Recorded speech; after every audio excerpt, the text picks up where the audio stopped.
Good evening and welcome to 365 Days of Amazing Stories with Theo Mayer. It's day 206. And since I'm behind in my days, I'm just going to make it up right now, hopefully, and do a second video for today.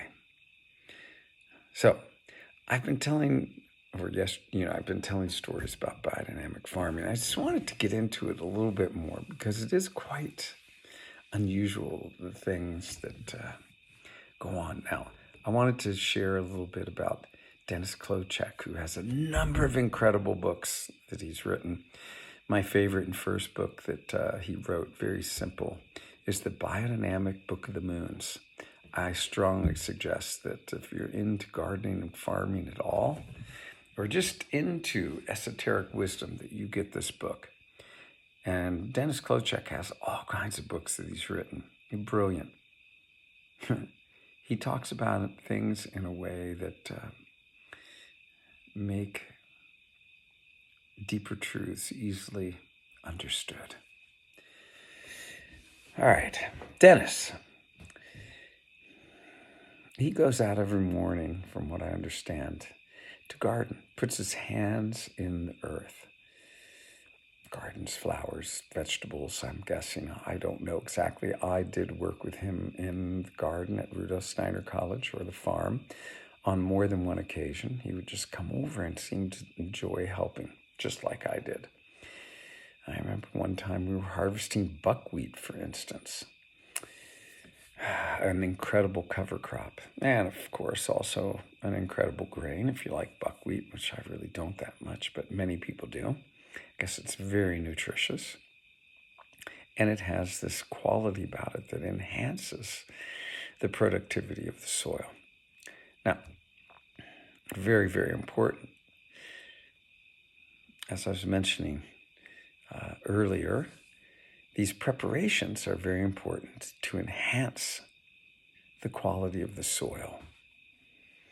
Now, some of you may know the story about Findhorn in Scotland, where this group of people took an area that was very sandy, not very fertile, and they imbued that land with spirit to the point where they were able to grow so many things there that shouldn't have been able to grow close to the coast as they were in this sandy area.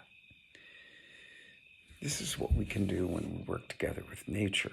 Now, how do you do that? Well, you don't do it through one of these screens that maybe you're watching right now. You've got to do it from the inside out. You've got to connect with the land and the invisible spirits, beings that inhabit that land. Ask for their guidance and help. I think Harold and Dennis do this all the time, and they're incredible what they've been able to realize in their thinking and in the physicality of their life. Now I wanted to share one other story of being there with Harold at the farm at Rudolph Steiner College. We were there, and I was asking him, it was springtime, early spring, I guess late winter, February, because I was there for the February Teachers Conference. And I asked Harold about his grapes. I said, how do you prune your grapes? He said, this is a perfect time to prune the grapes. So he went and got some pruning shears, and down we walked to where the grapes were. And he said, well, you want to prune these 9 nodes in from the end of the vine, which he did. He started pruning them 9 nodes in. And he handed me then those stalks that he'd cut off. He cut maybe 10 or 15 of these stalks. And then he said, come with me. So we walked up to another section of the farm where there was some willow growing. There were a couple different varieties. And here he pruned a number of branches of the willow. and again handed them to me. Then we went into a shed where there were a number of containers and some old 1-gallon water containers, like milk containers. And he cut off the top. So you still had the handle, but you could get into the container on, 2 or 3 of these. And then he took the grapevines that we had pruned, and he pruned them again until there were basically 2 nodes left. And then he took those and distributed them in a couple of milk jugs. And then he took the willow branches that he had cut. He pruned them down as well and put those in to the milk containers. And he said, "Here, take these home," which I did. I live about 4 hours away from Fair Oaks. And when I got home, I just took them out of the car and put them next to a tree. Kind of forgot about them.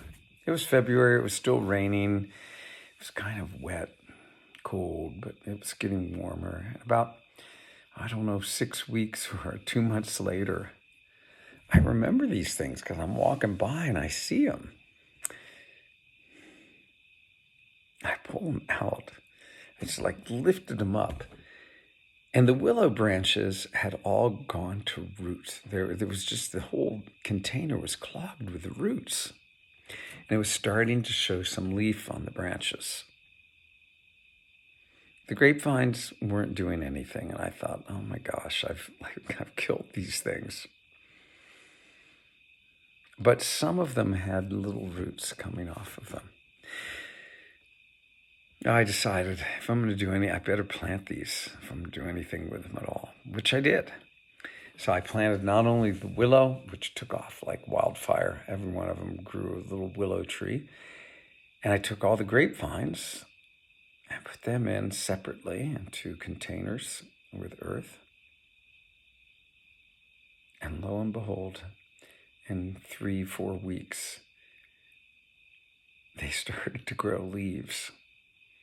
And over the course of the summer, I watered all those containers until they had developed not only leaves, but incredible root balls as well. Some of those grapevines I still have growing.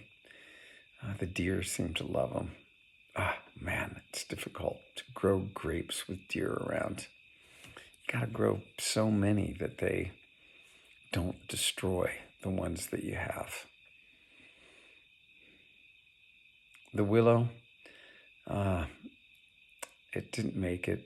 I had planted it and didn't irrigate it enough. And anyway, it did not make it. So there's a story, Harold Hoven, another story, biodynamic farming. The wisdom that you can glean from people who have worked the land for a long time is simply amazing. And I would recommend, as often as you can, get your hands dirty, listen to the messages that come. That's what Dennis Klochek said. He said that when he got his hands in the earth, that's when things came to him. It was like the earth spoke to him through the dirt, through his hands, and into his brain physiology where he did his thinking.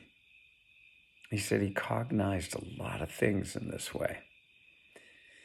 That's what people are all into walking barefoot now. I can't remember what they call it. But, okay, little wisdom for today.